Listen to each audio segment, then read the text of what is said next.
Hello from the Deschutes National Forest. I'm John Williams with another accessible adventure in the Pacific Northwest. This time, we're at Lava Lands in the Newberry National Volcanic Monument, just a few miles south of Bend on Highway 97. We'll begin with a tour of the Visitor Center. Then, I'm going to take you to an accessible trail for a stroll back to a time when volcanoes ruled the landscape of Central Oregon.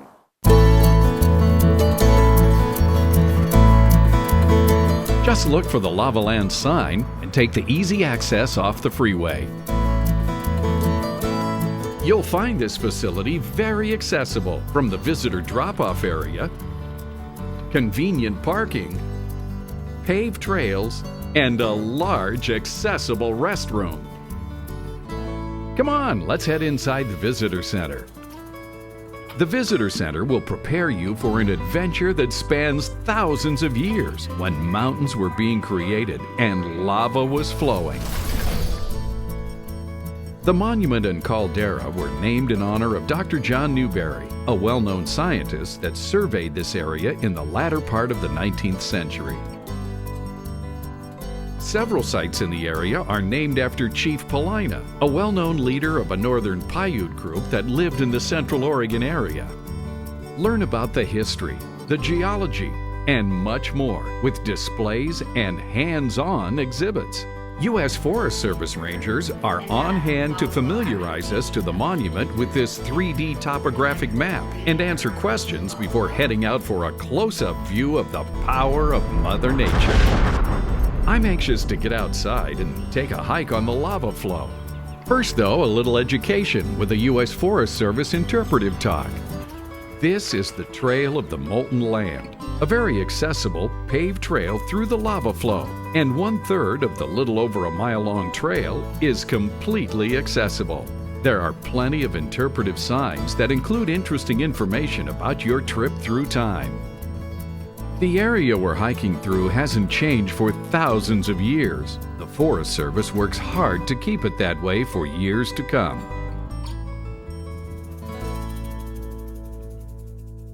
As the sign says, we've come to the end of the accessible portion of the pathway.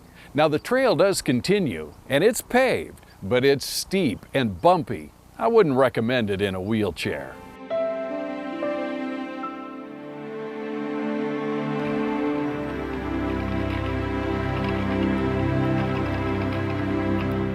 Back at the Visitor Center, take a turn through the Trail of the Whispering Pines on your way back to the parking lot. This would be a great place for a picnic when you return from Lava Butte. Because there's limited parking on Lava Butte, you must obtain a 30-minute parking permit available at the welcome station.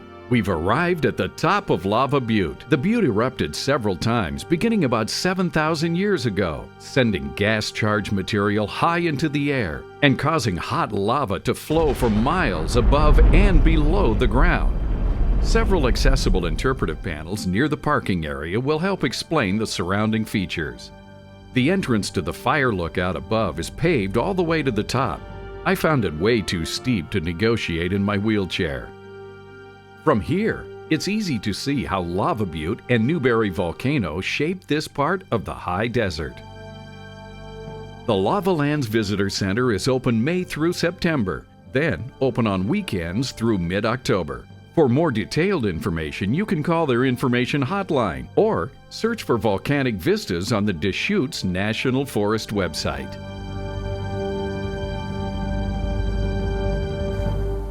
The Newberry National Volcanic Monument is 56,000 acres, so we've just barely scratched the surface of all the things there are to do and see here.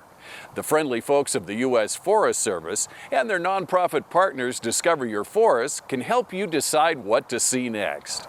I'm John Williams, and I'll see you soon for another accessible adventure in the Pacific Northwest. And be sure to watch all of our videos right here.